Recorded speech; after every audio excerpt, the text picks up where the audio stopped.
See, you can be in a trance without actually having your eyes closed, without actually meaning to be in a trance. I really wanted this to be a video where I expose how Hollywood is BS, but this is actually really, really fascinatingly accurate.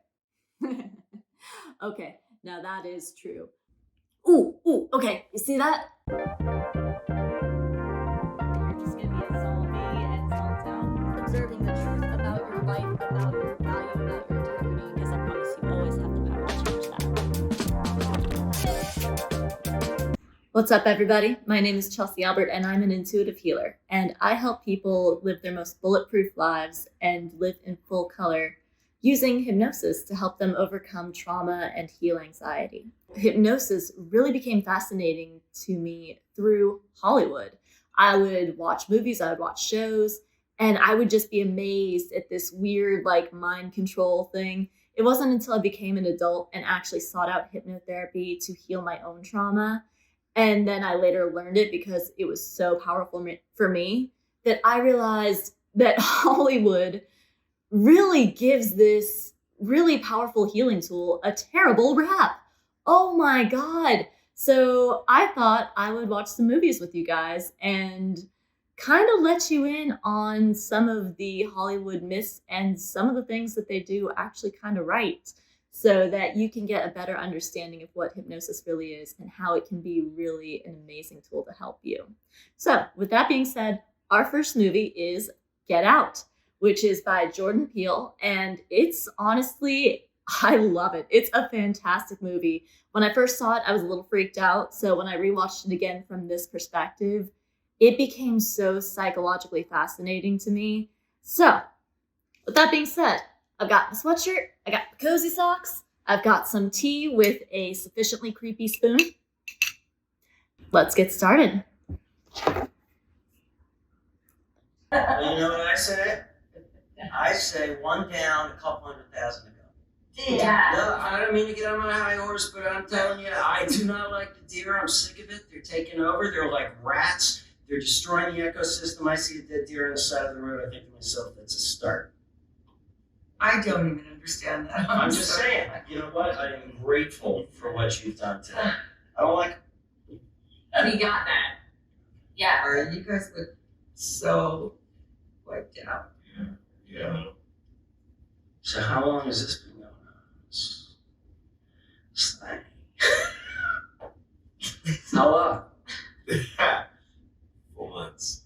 4 months. 5 months. She's right. No problem. Attaboy. Better get used to saying that. Please, I'm so sorry. Oh yeah, I'm sorry. She's right. See? Do you have an off button? This is exhausting. I want to give you a tour. Can you unpack first? You want to unpack? Before the tour? This is Missy's office. She takes appointments in there. She's a therapist, right? Psychiatrist, yeah. Yeah, it turns out people up here are just as messed up in the head as they are in the city. This is Jeremy. Okay, so what really fascinates me in this movie is the amount of setup that they're doing mentally on this main character. So you start out and they bring in the father, who's kind of like a little weird. He's kind of going a little over the top. And, this character is obviously probably pretty used to this kind of unfortunate reaction. So he's not thinking anything of it. But what they're doing is they're actually conditioning him for all the weirdo stuff that's going to go on, that's going to come up. So I didn't catch that the first time around, but then I looked back and thought, oh my God, they were setting him up the entire time. And that's sometimes how hypnosis can work. You see, these work that's done in a session can be life-changing, but if you're trying to hypnotize somebody against their will and trying to subdue them with hypnosis, it is really, really impossible to hypnotize anybody against their will. But let's just say you wanted to condition them in a deeper way for habits that maybe feel a little bit easier. Like if you wanted to help somebody stop eating junk food is everywhere. So you're going to want to be doing a hell of a lot more little by little work, as well as the hypnosis session. So you're going to want to be conditioning yourself the entire time to change your habits, as well as hypnosis. So I really like the way that Jordan Peele wrote this, because they're getting into his head little by little. And here's the thing. I don't watch a lot of scary movies. I hate the horror genre because I get nightmares. So this might actually be a horror genre thing where they are consistently getting inside the character's head. But for the purposes of this movie, the gaslighting and the crazy making that goes on in this, which can be a form of hypnosis in the wrong hands, is beautifully, beautifully written. What do your parents do, Chris? My dad wasn't really in the picture. My mom passed away when I was like 11. Oh, I'm sorry. How did she die? Hit and run. That's awful. Yeah, I'm sorry to hear that. You were young. No, actually, I don't remember a lot from that time, so. Well, that's okay. We don't have to talk about that. Ooh, okay. You see that? All right. So she got him talking about his mom, which is clearly a traumatic incident for him. And whenever we discuss trauma, we are slightly regressed to that moment, depending on how deep the trauma was, depending on how deeply and emotionally attached to it we are. And I don't mean attached in the attached way. I mean, there is a deep emotional connection to trauma, which is one of the things that hypnosis actually helps to break, which is how it gets healed a lot of the time. But I digress. So you see what she did there. So she got him to talk about his trauma, and she got him into a state where he was thinking about that moment. And then she creates an association with that sound. Our brain is designed to create associations. It's why we don't go crazy thinking about things all the time, because we pick up on something, associate it with something else, and we think, okay, that means that, got it. It's like how Pavlov conditioned his dogs to drool whenever they heard the sound of a bell. That's what she's doing, is she's creating an association with that particular feeling to the teaspoon. Let's keep watching. You smoke, Chris? Jones a little bit of her, huh? I'm quitting. Dad, this is why I don't bring people to the house. That's okay. We're not judging. It's a nasty habit, though. You should have Missy take care of that for you. How? Hypnosis. She developed a method, and I'm telling you, it works like a charm. Well, Some people don't want strangers messing around in their heads, guys. Listen, Chris, I thought it was total bullshit. I smoked cigarettes for 15 years. I loved every goddamn puff I took. She puts me under once. The sight of a cigarette makes me want to vomit.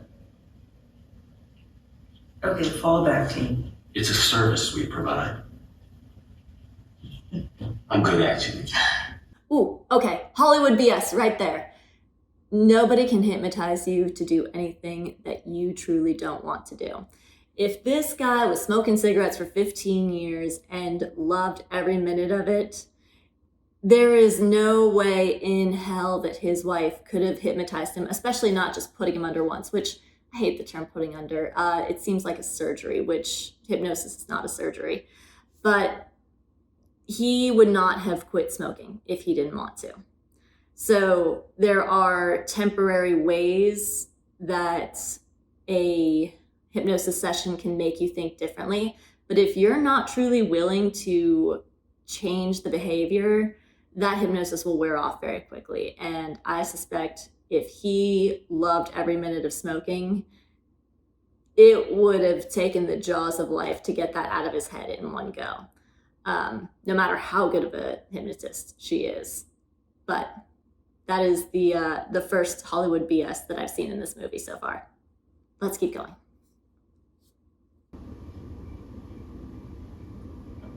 Do you realize how dangerous smoking is? Good Lord. Okay. Rule number 1, if anybody just creepily is sitting and waiting up for you after dark that's not your parents, your alarm bells should be going off right away. The way she just was sitting in the dark, how long was she sitting in the dark for? Clearly we know she's waiting to ambush him, but come the F on. So she is getting him in a state where he's not really paying attention, and that is when people are actually really quite suggestible. See, you can be in a trance without actually having your eyes closed, without actually meaning to be in a trance. Even now, watching YouTube, there is a form of trance going on. Hello, YouTube. Like and subscribe to this channel. Yeah. Come in and sit with me, please. Just for a little bit. Please. Thank you.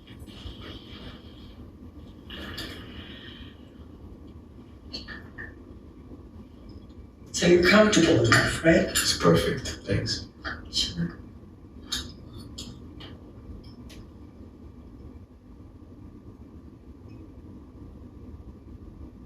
You want to know how it works? You just dang old pocket watch in front of people's faces. That it? You watch a lot of TV. Okay, now that is true.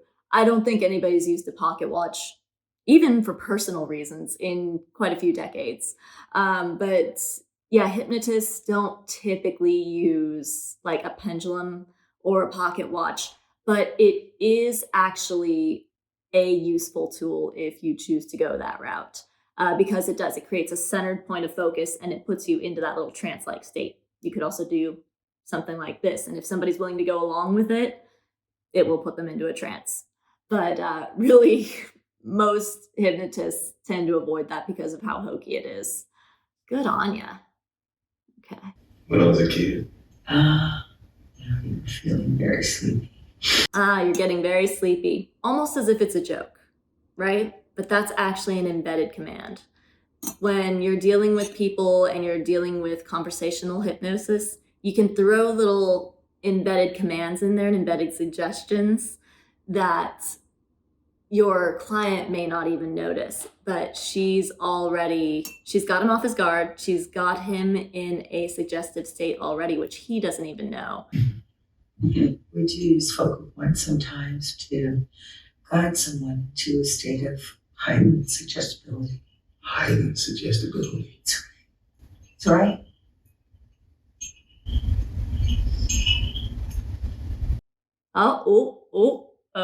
Okay. She is using her teaspoon as a point of centered focus. So see, sometimes people will use other things and hypnotists will use other things to create that little point of focus, right? And she's clinking it very deliberately, just like she was at that little lunch when she clinked it on the glass. She's creating both a focal point and she's creating an association of the hypnotic state. And I really love that she's been building this association little by little, because what they're trying to tackle here is the fact that he's not going to want to just go hook, line, and sinker. When somebody calls for a therapeutic session, chances are they're pretty much mostly on board, right? They're wanting to heal something that they know is going to help them when they've healed it. They know this guy's probably not going to go for whatever they've got in store for him. So they're doing it little by little. They're very subtly creating suggestions. Do you smoke in front of my daughter? I'm gonna quit, I promise. My kid. That is my kid. You understand?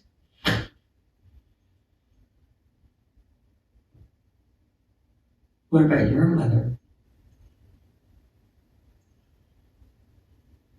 What about it? Wait, are we? Where were you when she died? Ooh, okay. Yep. So she had him in a little bit of a light focused state, kind of a light trance, and now she's about to take him deeper. When she asks him so point blank about his mom, she is shocking him into a state of regression, kind of like what happened with that lunch scene. She's bringing him back to that traumatic moment, knowing that he is A, off of his guard, and B, asking it in such a blunt way sends a person into a sort of mini trance where their brain goes kind of like spinning in midair for a second. And in that moment, you can deepen the trance, you can embed a suggestion, you can do a lot of things. Notice his eyes aren't closed yet. He's actually not even along for the ride, or so he thinks. But she has clicked in. You see her focus on him. You see her mannerisms change. And actually, that's very, very common. When hypnotists do their work, they actually click into a state of focus first, because there's mirror neurons between humans. And when we go into a state of focus, our clients will often mirror us.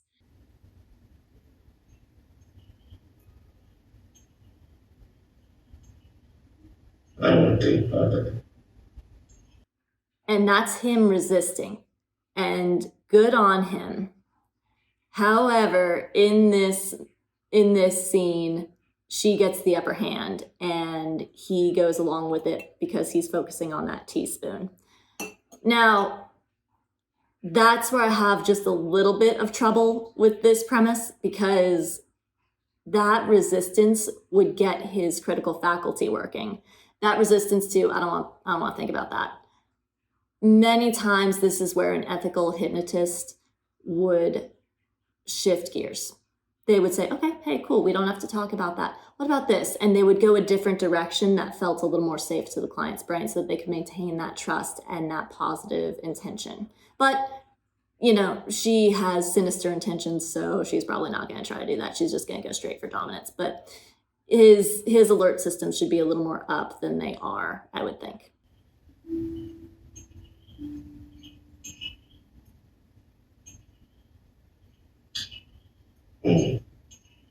Watching TV.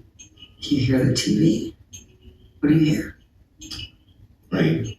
Rain. It was raining. You hear the rain?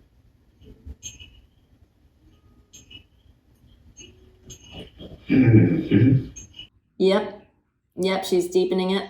She's deepening the trance. She's getting him more grounded into that illusion. Oh, okay, so where are you? What do you hear? TV. Oh, it's raining. She's just confirming that regression. She's just confirming where she is, and it's becoming, in his mind, more and more real to him. So he is leaving the present and beginning to go back to the past. He's already on his way there. Now she's just settling him into the past. Now he's in a trance. And again, he doesn't even know it because his eyes are open. You hear it? Find him. Tell me when you found him.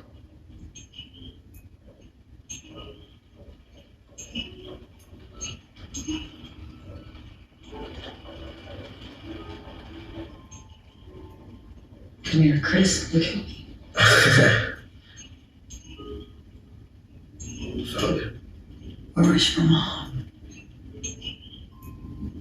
So she is just getting him spinning, and then she's grounding him into the past experience, and then she's spinning him up again, and then she's grounding him more. That's called fractionation. And it's a really effective way to get a very deep and effective form of trance. She was coming home. She wasn't home. From where? Mm. And what did you do?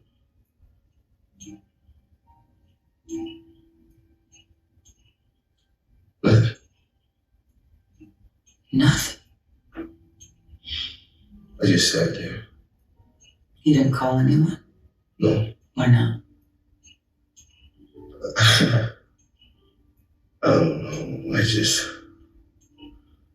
thought that if I did, make it real.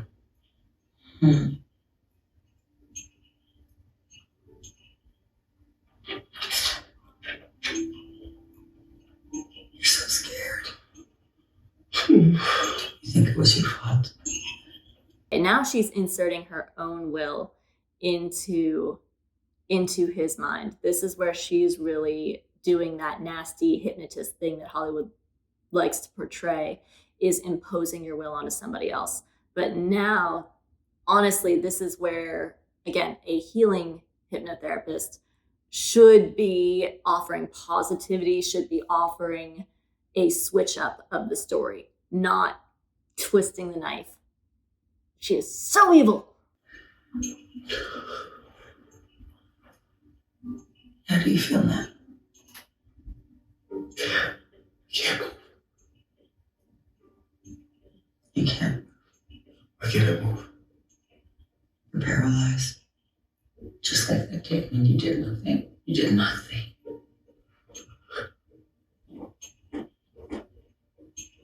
Now, sink into the floor. Wait. Sink.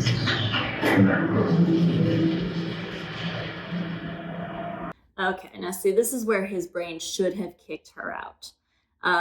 When she says sink, and then he goes, no, wait. And then she says sink again.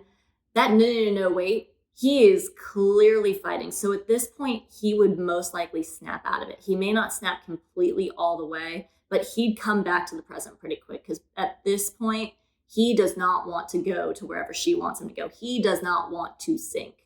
So that is where, at this point of hypnosis, he'd snap right out of it and he'd go, wait, what the? And his conscious mind would start kicking in again and hopefully protect him.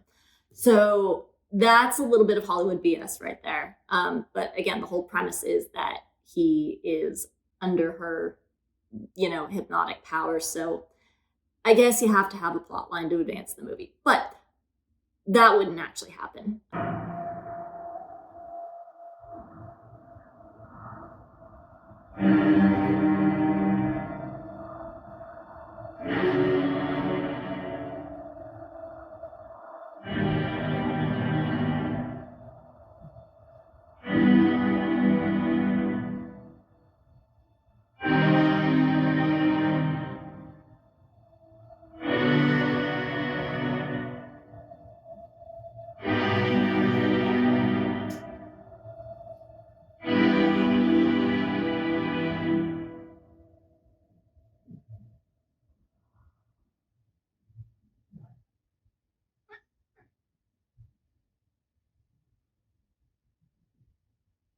By the way, can I say this is so effed up that she is using his trauma to create a hypnotic state.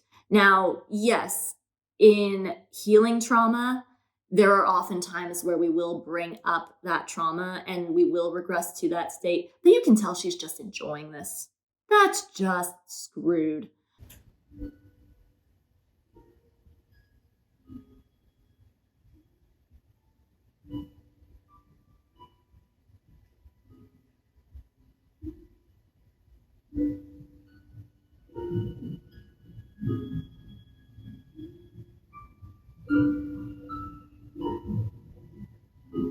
Now you're in the sunken place.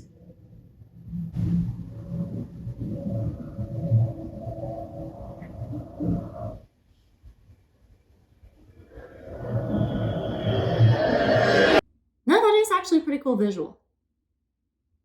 Okay, so yeah, sometimes hypnosis does feel like that, actually. I will say, the way he got there wouldn't happen. But that feeling of floating in space, because not everybody is visual. So sometimes they do feel like they're just floating in black space. Sometimes they feel heavy. Sometimes they feel light. Sometimes they do get so deep into trance that it is an effort for them to move their limbs, but that's only when they're fully along for the ride. He isn't, so he probably wouldn't go that far. And you can see he's not comfortable with it.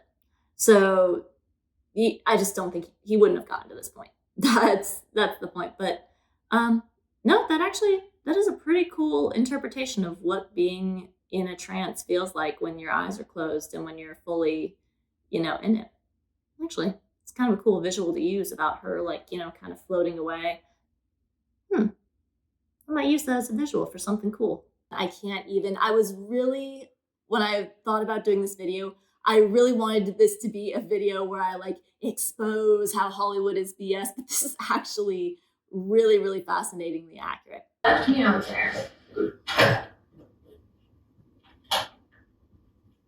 She ain't called my phone. Who? Georgina came here to talk to Ron and I got no shoes. So you think she did that because? Maybe she doesn't like the fact that I'm with you. Really? It's a thing. So you are so sexy that people are just unplugging your phone? Forget that, man. No, stop, don't. Okay, you know what I noticed is that everybody's kind of gaslighting him in this movie. And again, I don't know if that's just a horror genre thing where, the main character swears there's something going on and everybody's like, no, what do you mean? But this girlfriend is just awful. I mean, she's just gaslighting the hell out of him. Oh, so what? You're so sexy that people are just unplugging your phone? just mocking his reality, making him question it. And even if she's not making him question it deeply, which you kind of get the feeling that he's not fully going with it, but she is being very, very manipulative. And when he says, yeah, you're right, it's still the action of discrediting his reality. So there is still a little bit of effect there. But yeah, dude, gaslighting is a powerful tool used by narcissists and manipulators and abusers. But there is a hypnotic principle to that too, which is why it's so effective. You see, when you deny someone's reality or you make them question their reality, that is a form of kind of destabilizing their reality, right? So if you wanted to, say, help somebody change their reality, that'd be a good way to do it. Oftentimes when people start saying, I just can't. Oh, so you think you can't? That's the kind of thing that it would actually be very therapeutic for, to make somebody doubt a negative story about themselves. Because oftentimes we do tell ourselves negative stories that really aren't true. And a beautiful benefit of hypnotherapy is helping to break that reality and create a new positive one for yourself. But this girl's just being a bitch. Am I?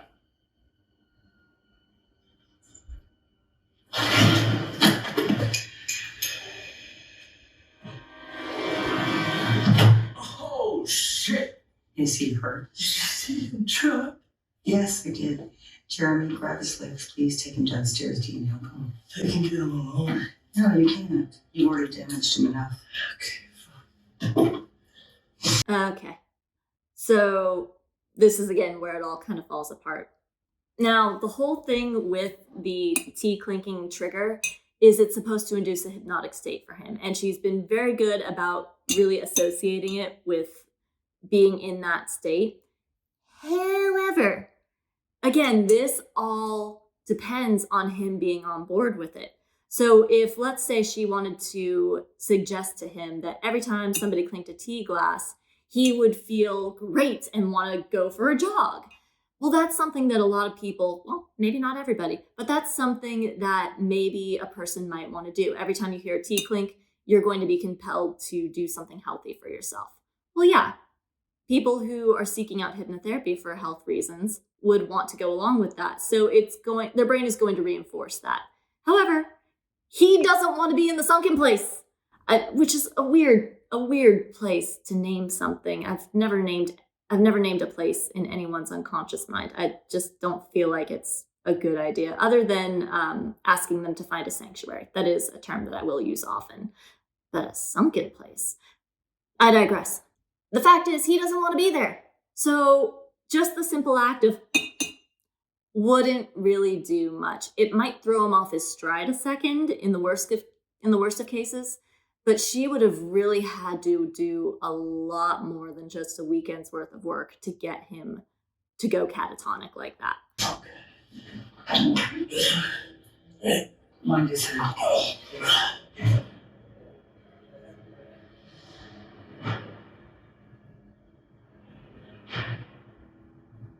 And again, you can clearly see he's fighting it. He's in that place, like reaching out.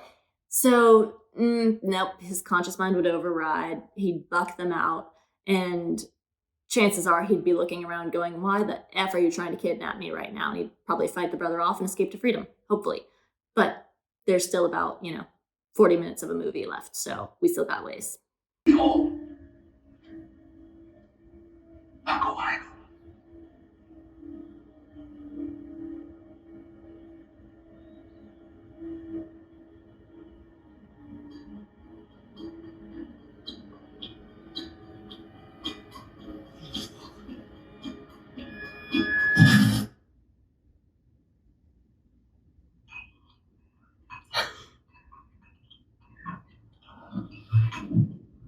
Okay. Now we're getting a little bit into sci-fi. I don't know if you can actually hypnotize somebody enough to being okay with having their mind melded with someone else. But the fact that the tea clinks at the end of it again and just knocks him out is not really going to happen. He is feeling too much adrenaline. He's feeling too much fear. He's feeling too unsafe, too uncomfortable. his conscious mind is, he seems a little bit just like kind of dazed with what's going on, but you can tell he's not comfortable with it. So he's not going to respond to just any old stimulus.